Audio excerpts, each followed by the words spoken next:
Tu te souviens de ton premier reportage?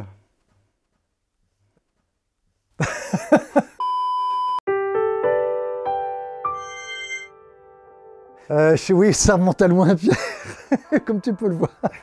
Eh ben mes cadets, eh ben mes petits frères, ça commence bien. T'étais fier, t'étais content? Ah, j'étais très fier. Ouais, j'étais très fier. Bah oui, oui, les premiers reportages, forcément, c'est ce que je voulais faire depuis depuis l'âge de 12 ans. Et toi, Pierre, tu te rappelles de ton premier tournage?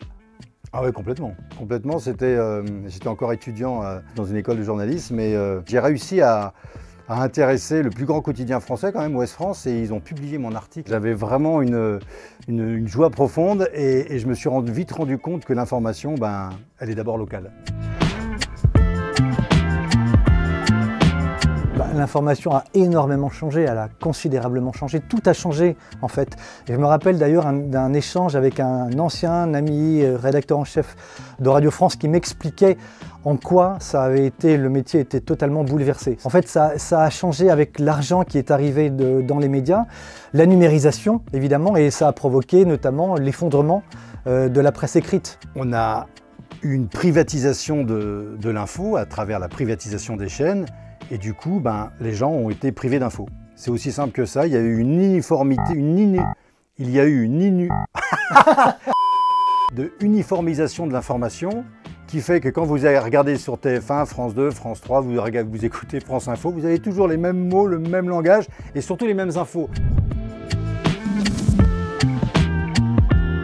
Il faut bouleverser l'information, mais dans l'autre sens. C'est-à-dire qu'il faut revenir, Pierre, aux fondamentaux, revenir à la base.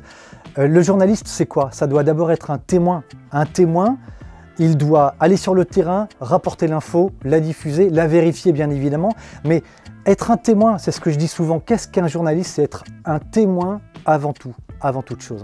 C'est une vraie question. Aujourd'hui, je peux vous... Alors ça, c'est une faute professionnelle. C'est mon portable. Par rapport au magma, au flux d'informations dont on est abreuvé tous les jours, il faut aller chercher une information qui soit utile.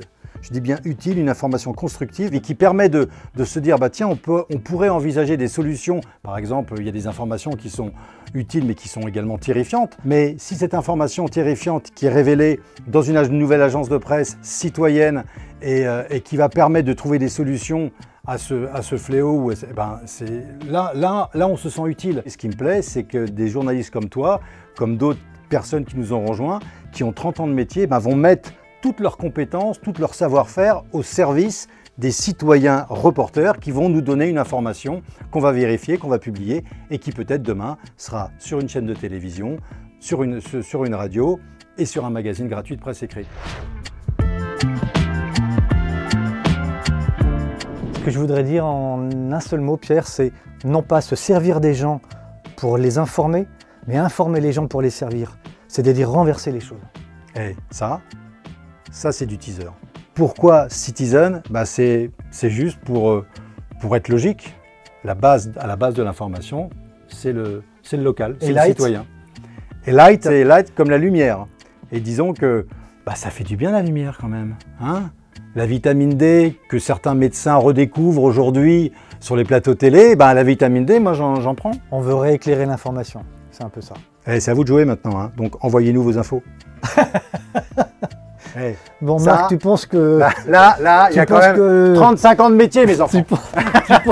C'est bon? Elle est très bien, là, la dernière. Là.